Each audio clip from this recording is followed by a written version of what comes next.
Sorry বলো। Never. আপনার বেয়াদব মেয়েটাকে একটু শিক্ষা দিচ্ছি, কাউকে সম্মান করলে সম্মান কমে না, সম্মান বাড়ে। যে মানুষটাকে ধাক্কা দিলে উনি এই অফিসের সবচেয়ে সিনিয়র, হয়তো ওনার ডেজিগনেশন সবার নিচে, কিন্তু আমরা প্রত্যেকে তাকে ভালোবাসি, সম্মান করি। এই মোতালেব চাচাকে তোমার বাবাও সম্মান করেন। অফিস থেকে আমার ঘাড় ধাক্কা দিয়ে বের করে দিতে আমি নিজেই অফিস ছেড়ে চলে যাচ্ছি।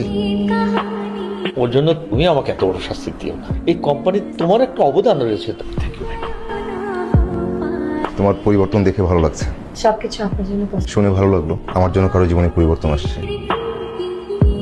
তোমার বাবার অফিস বলে তুমি যা ইচ্ছা তাই করে যাচ্ছ, যা আমার মোটেও পছন্দ হচ্ছে না। আদিলের বাসা না আন্টি? হ্যাঁ। এই মেয়ে, তোমার সমস্যা কি? নর্মাল কথা তুমি বুঝো না? সোজা বাসায়। অল্প বয়সে বেশি পেকে গেছো তাই না? কি আছো? এই মেয়ে কান্না করে কেন? এই কথা কানে যায় না? আসো, সোজা বাসায় যাবো।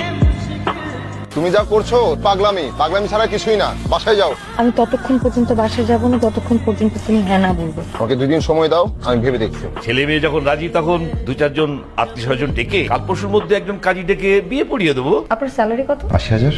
হঠাৎ এই প্রশ্ন? 10,000 টাকা দিয়ে আপনি আমাকে চালাতে পারবেন? মানে কি? আমি প্রত্যেকদিন 40,000 to 50,000 টাকা খরচ করি, সেখানে আপনি আমাকে মান্থলি 10,000 টাকা দিয়ে কিভাবে চালাবেন? তুমি কি আমাকে ডেকে এনে অপমান করছো? আমি আপনাকে বাস্তবতা শেখাচ্ছি। আপনার মনে আছে অফিসের সবার সামনে আপনি আমাকে থাপ্পড় মেরে বাস্তবতা শিখিয়েছিলেন? সেই দিন থেকে আমি অপেক্ষা করছিলাম আজকের দিনটার জন্য। আর কোনোদিন আমাকে ফোন করবে না। Please Adil, I am really sorry. তোমাকে তাড়িয়ে দেওয়ার পর থেকে আমার মনের ভেতরটা কেমন যেন অনেক শূন্য শূন্য লাগতেছে।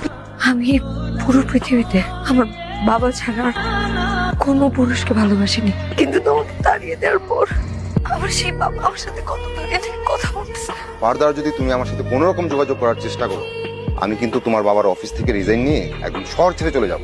তুমি যদি আমাকে ক্ষমা না করো তাহলে আমি এই পৃথিবী ছেড়ে চলে যাবো। তোমার যা ইচ্ছা তা করো। বলো তুমি আমাকে মাফ করেছো। বলো। এভাবে না, হাত ছুঁয়ে বলো। এখন থেকে তোমার এসব নাটক সিনেমা বন্ধ করো।